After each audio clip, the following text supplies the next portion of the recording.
चलिए बच्चों, आज हम लोग पढ़ेंगे ठोसों का वर्गीकरण एवं उसकी संरचनाएं। ठीक है, तो आप लोगों ने पिछली कक्षा में पढ़ चुके हैं कि पदार्थ क्या होते हैं और पदार्थ की कितनी अवस्थाएं होती हैं। ठीक है, तो आप लोगों को पता है कि पदार्थ क्या होता है, यानी पदार्थ एक ऐसा तत्व बोले या एक ऐसा कण बोले जो क्या करता है, स्थान घेरता है, जिसमें भार होती है। ठीक है, वो क्या है, पदार्थ है।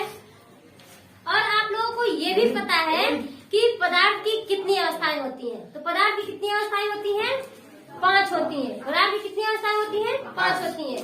पहला होता है आपका ठोस, उसके बाद द्रव, गैस, उसके बाद प्लाज्मा, बोस-आइंस्टीन। ये आपके पदार्थ की 5 अवस्थाएं होती हैं, जिनमें से आप लोगों को 12th क्लास में पढ़ना है ठोस पदार्थ और ठोस पदार्थ की अवस्थाएं, कि ठोस पदार्थ की अवस्थाएं क्या होती हैं। ठीक है, तो आप लोगों ने पिछली कक्षा में यही पढ़ा है कि ठोस पदार्थ क्या होते हैं। तो ठोस पदार्थ क्या होते हैं, आप लोगों ने बस इतना ही पढ़ा है कि ठोस पदार्थ वे पदार्थ होते हैं जो जिनकी आकृति और आकार और आयतन क्या होते हैं, निश्चित होते हैं। जिनके आकार, आयतन, आकृति क्या होते हैं, निश्चित होते हैं, उन्हें हम क्या कहते हैं, ठोस कहते हैं। यही पढ़ा है ना, उन्हें ठोस कहते हैं। जैसे आपका हो गया मेज, कुर्सी, या किसी भी सॉलिड पार्ट हो सकते हैं। ठीक है, या आप लोग भी हो सकते हो। ठीक है ना, तो ये आपके होते हैं ठोस। अब हम लोग 12th क्लास में पढ़ेंगे कि ठोस अवस्था क्या होती है और ठोस अवस्था के लक्षण क्या होते हैं। ठीक है, तो पहले आप लोग हेडिंग कर लेंगे ठोस अवस्था, सॉलिड स्टेट।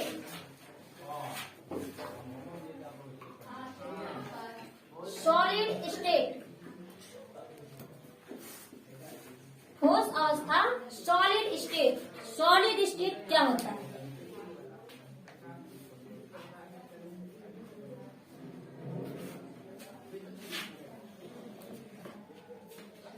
हो गया। तो लिखेंगे वह अवस्था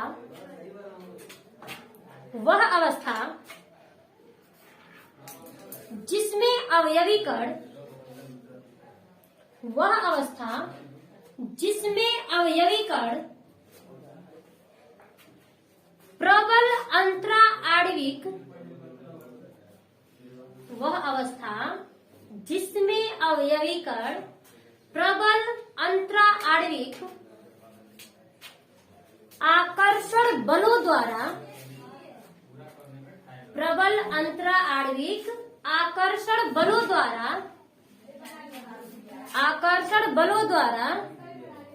जालक में, प्रबल अंतरा आणविक आकर्षण बलों द्वारा अपने जालक में समवृत्त संकुलित रहते हैं, समवृत्त संकुलित रहते हैं, समवृत्त संकुलित रहते हैं, जिसके कारण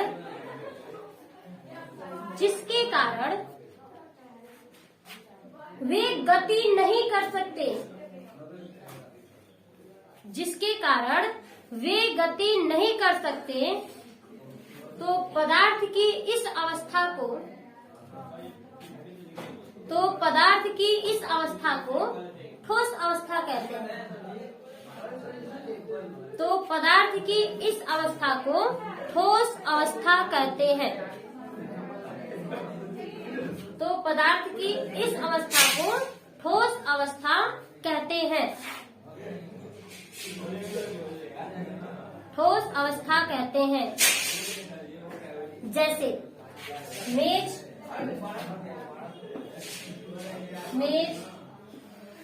कुर्सी,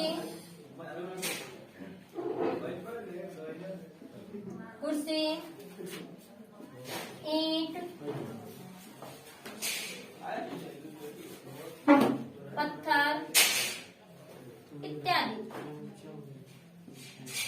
पत्थर इत्यादि, यानी मान लो कि आपका ये एक प्रकार का ठोस पदार्थ है। ठीक है, ये आपके ठोस पदार्थ है, इनके ये जालक बने हुए हैं। ये जालक आपका बना हुआ है। ये आपके जालक बने हुए हैं, ठीक है।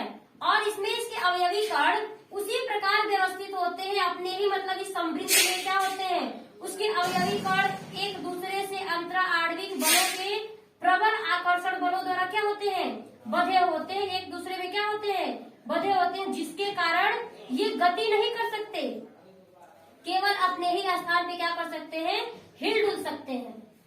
तो इसलिए इस अवस्था को हम लोग क्या कहते हैं, ठोस अवस्था कहते हैं। और इसी कारण कहा जाता है इसके आकार, आकृति और आयतन क्या होते हैं, निश्चित होते हैं।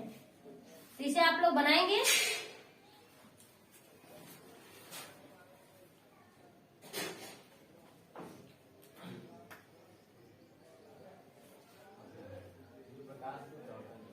ये आप लोग बनाएंगे। ये है आपका क्रिस्टल जालक, ये है आपका क्रिस्टल जालक,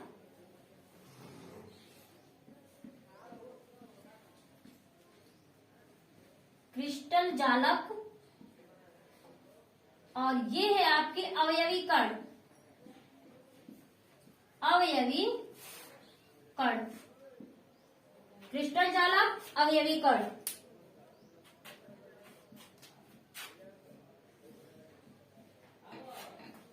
क्रिस्टल जालक, अवयवी कण।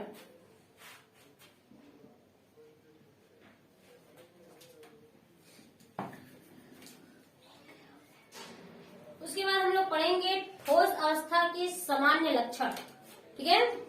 ठोस अवस्था के सामान्य लक्षण।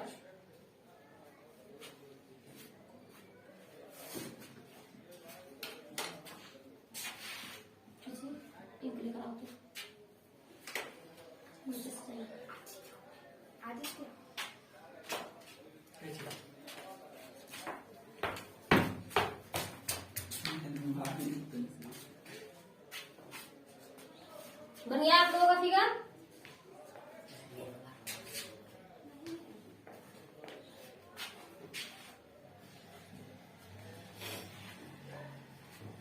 ये है आपके क्रिस्टल जालक, और ये जो आपके दिखाई दे रहे हैं यही है आपके क्रिस्टलीय जालक, क्रिस्टल जालक।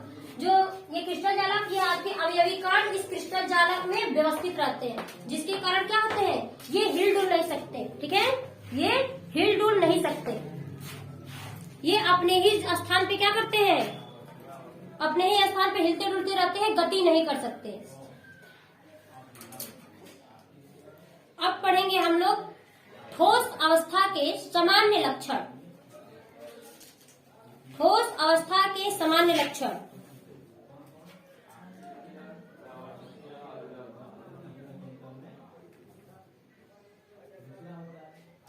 तो ठोस अवस्था के सामान्य लक्षण हम लोगों को पता है पहले से ही।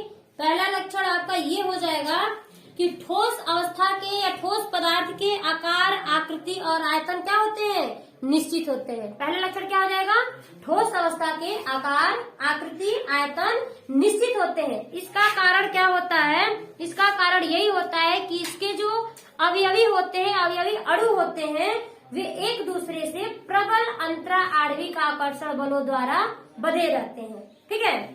दूसरा आपका लक्षण ये हो जाएगा कि इन अणुओं के मध्य अंतरा आणविक अवकाश नहीं पाया जाता है। और ये बात हम लोगों ने पहले भी पढ़ चुका है कि ठोस पदार्थों के अणुओं के मध्य अंतरा आणविक अवकाश नहीं पाया जाता है, बहुत ही कम पाया जाता है, ठीक है। द्रव और गैसों की अपेक्षा ठोस में क्या होते हैं, अंतरा आणविक अवकाश बहुत कम होते हैं। उसके बाद हम लोगों ने ये भी जानते हैं कि ठोस पदार्थों में अंतरा आणविक बल भी गैस और द्रव की अपेक्षा क्या होते हैं, बहुत ही प्रबल होते हैं। यानी द्रव और गैस की अपेक्षा जो आपके ठोस अवस्था में आकर्षण बल होता है वो बहुत ही क्या होते हैं, प्रबल होते हैं। तीसरा लक्षण ये है कि ठोस पदार्थ बहुत ही कठोर एवं दृढ़ होते हैं। कठोर और दृढ़ क्यों होते हैं, क्योंकि उनमें जो अंतरा आणविक आकर्षण बल है वो बहुत ही प्रबल होता है। वो क्या होता है, बहुत ही प्रबल होता है, इसी कारण ये क्या होते हैं, दृढ़ और कठोर होते हैं, ठीक है। उसके बाद आपका ये भी है कि ठोस पदार्थ क्या होते हैं, द्रव और गैसों की अपेक्षा इनमें क्या होता है कि विसरण यानी फैलने की जो क्षमता होती है बहुत ही नगण्य होती है, यानी ना के बराबर होती है, बहुत ही कम होती है, यानी नगण्य होती है। जो फैलने की क्षमता होती है, इनके अवयवी कणों के फैलने की क्षमता क्या होती है, नगण्य होती है। ठीक है। अगला लक्षण ये है कि जो आपके ठोस पदार्थ हैं इनका घनत्व क्या होता है, अपेक्षाकृत उच्च होता है। घनत्व क्या होता है, अपेक्षाकृत उच्च होता है। किसके, द्रव और गैस अणुओं के। द्रव और गैस अणुओं के अपेक्षाकृत ठोस पदार्थों के अवयवी कणों का जो ऊर्जा घनत्व होता है या घनत्व होता है वो क्या होता है, बहुत ही उच्च होता है। और ये गर्म करने पर, जब ठोस पदार्थों को गर्म किया जाता है तो ये बहुत ही कम फैलते हैं। ठीक है। तो ये थे आपके सामान्य लक्षण, ये थे ठोसों के सामान्य लक्षण। तो आप लोग हेडिंग करेंगे ठोसों के सामान्य लक्षण, ठोसों के सामान्य लक्षण। हेडिंग करेंगे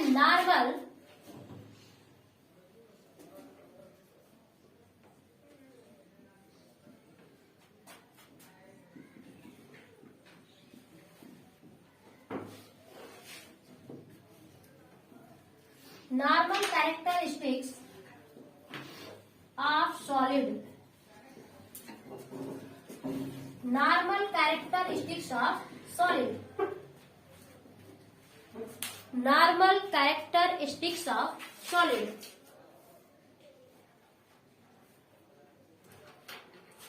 नॉर्मल कैरेक्टरिस्टिक्स ऑफ सॉलिड।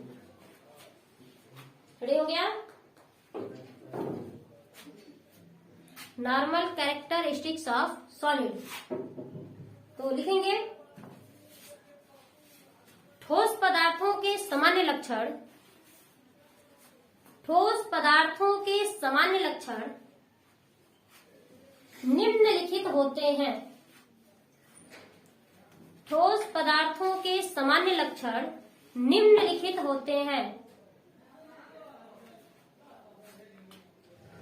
ठोस पदार्थों के सामान्य लक्षण निम्नलिखित होते हैं, जिसमें पहला पॉइंट लिखेंगे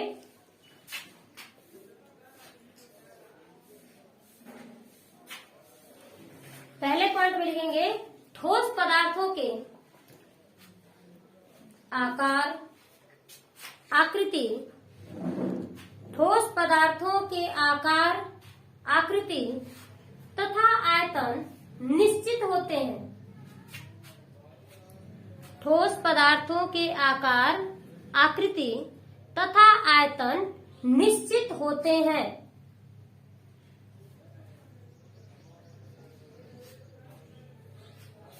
अर्थात इन्हें किसी बर्तन में, अर्थात इन्हें किसी बर्तन में रखने पर, अर्थात इन्हें किसी बर्तन में रखने पर ये उसका आकार एवं आकृति ग्रहण नहीं करते हैं। वे उसका आकार एवं आकृति ग्रहण नहीं करते हैं, ग्रहण नहीं करते हैं। दूसरा पॉइंट, दूसरा पॉइंट लिखेंगे ठोस पदार्थों के अवयवी कणों में, ठोस पदार्थों के अवयवी कणों में, ठोस पदार्थों के अवयवी कणों में अंतरा आणविक आकर्षण बल, अंतरा आणविक आकर्षण बल गैस तथा द्रव की अपेक्षा, ठोस पदार्थों के अवयवी कणों में अंतरा आणविक आकर्षण बल द्रव एवं गैस अणुओं की अपेक्षा बहुत अधिक होता है।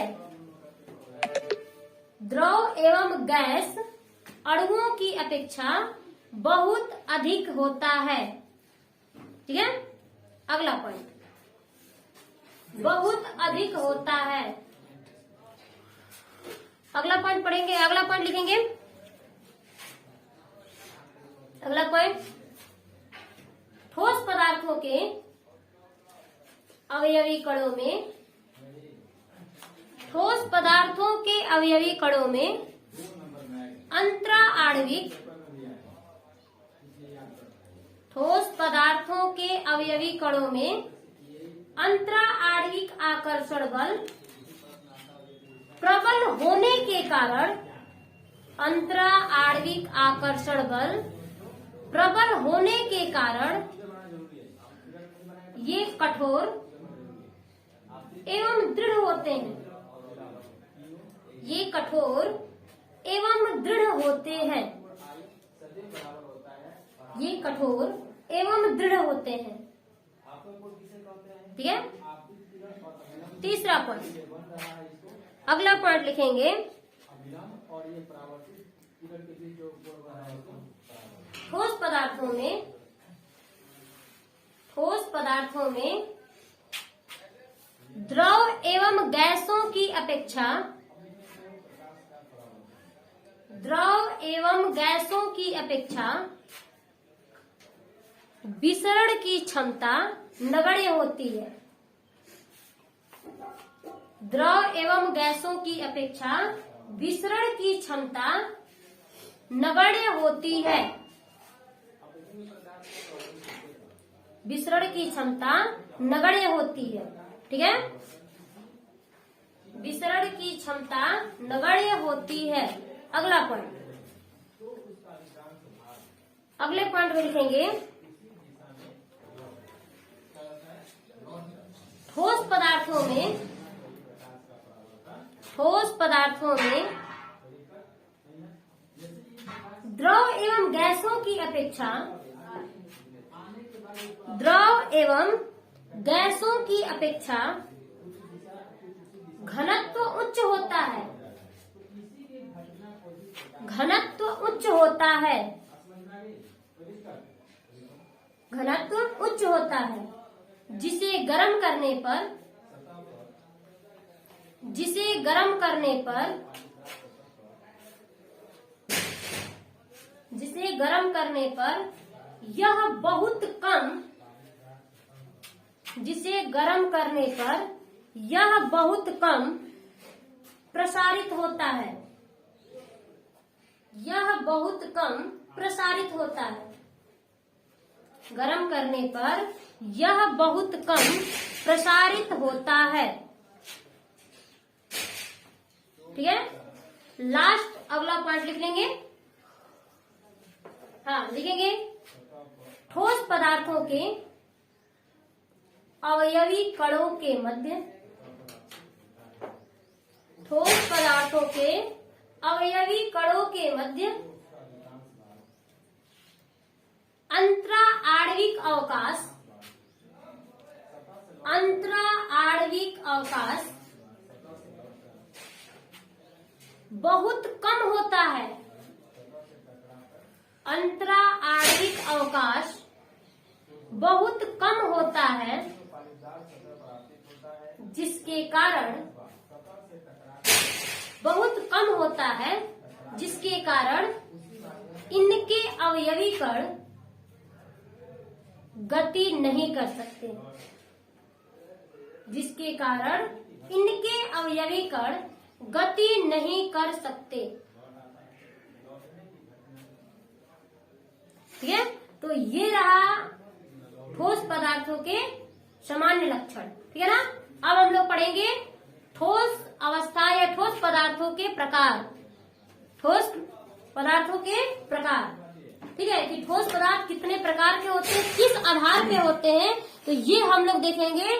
तो इसमें आप लोगों को 12th क्लास में यही पढ़ना है कि ठोस पदार्थ कितने प्रकार के होते हैं। तो ये आपके किस आधार पे पढ़ना है, तो परास के आधार पे पढ़ना है। ठीक है ना, कि ठोस पदार्थों में कैसे परास होते हैं, कैसे अवयवी कणों का फैलाव होता है, ये हम लोग इसके आधार पे देखेंगे कि ठोस पदार्थ कितने प्रकार के होते हैं। ठीक है, तो ठोस पदार्थों में परास के आधार पे आपके ठोस पदार्थ दो प्रकार के होते हैं, एक होता है क्रिस्टलीय पदार्थ और दूसरा होता है अक्रिस्टलीय पदार्थ। ठीक है, तो पहले आप लोग हेडिंग करेंगे ठोस पदार्थों के वर्गीकरण, ठोस पदार्थों का वर्गीकरण, ठोस पदार्थों का वर्गीकरण, ठोस पदार्थों का वर्गीकरण।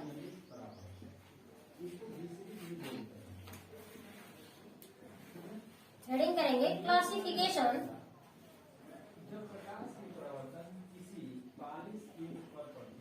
क्लासिफिकेशन ऑफ सॉलिड, ठोसों का वर्गीकरण, classification of solid,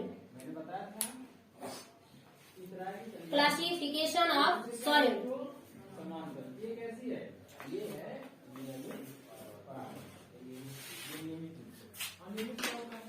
classification of solid. और ये आएगी तो प्रत्येक दिशा में क्या हो जाती है, इसमें जो ठोस पदार्थ है उनके कण किस प्रकार व्यवस्थित होते हैं अपने क्रिस्टल जालक में, उसके आधार पे आपके जो ठोस पदार्थ होते हैं, ठोस पदार्थों का वर्गीकरण दो भागों में किया गया है। पहले आपके होते हैं क्रिस्टलीय पदार्थ और दूसरा होता है आपका अक्रिस्टलीय ठोस पदार्थ। ठीक है, तो लिखेंगे ठोस पदार्थों के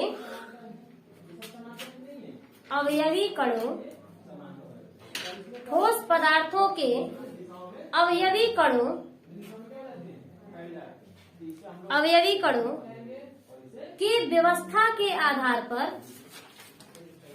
ठोस पदार्थों के अवयवी कणों के व्यवस्था के आधार पर इसे दो वर्गों में, इसे दो वर्गों में वर्गीकृत, इसे दो वर्गों में वर्गीकृत किया जा सकता है, दो वर्गों में वर्गीकृत किया जा सकता है, जिसमें दोनों के नाम पहले लिखेंगे। पहला है आपका क्रिस्टलीय ठोस और दूसरा है अक्रिस्टलीय ठोस।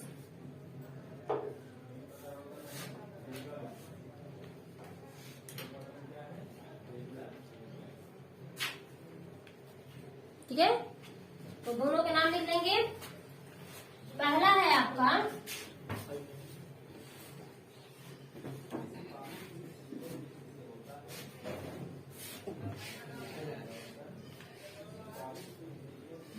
क्रिस्टलाइन सॉलिड और दूसरा है आपका एमॉर्फस सॉलिड।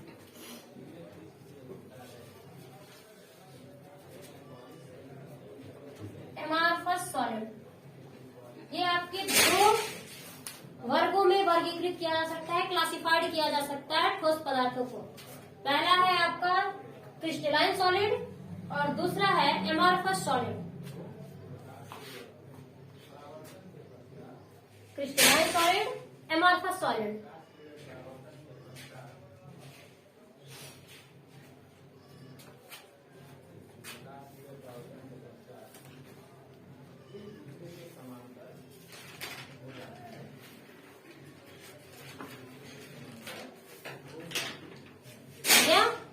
इसमें हम लोग देखते हैं क्रिस्टलाइन सॉलिड क्या होता है।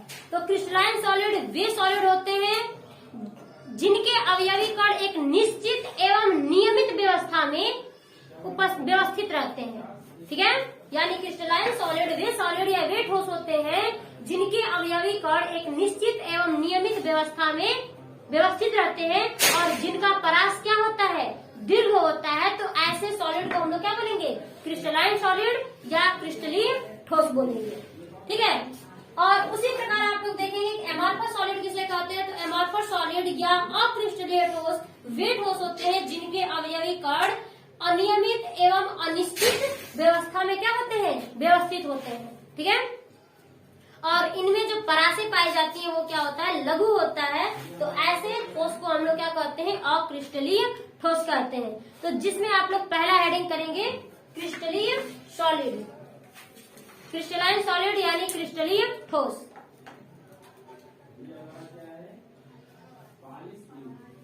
क्रिस्टलीय ठोस, क्रिस्टलीय ठोस। क्रिस्टलीय ठोस, क्रिस्टलाइन सॉलिड। खड़ी हो गया। और इसके बारे में हम लोग पढ़ेंगे अगले क्लास में। ठीक है, ठीक है। आज के लिए इतना ही।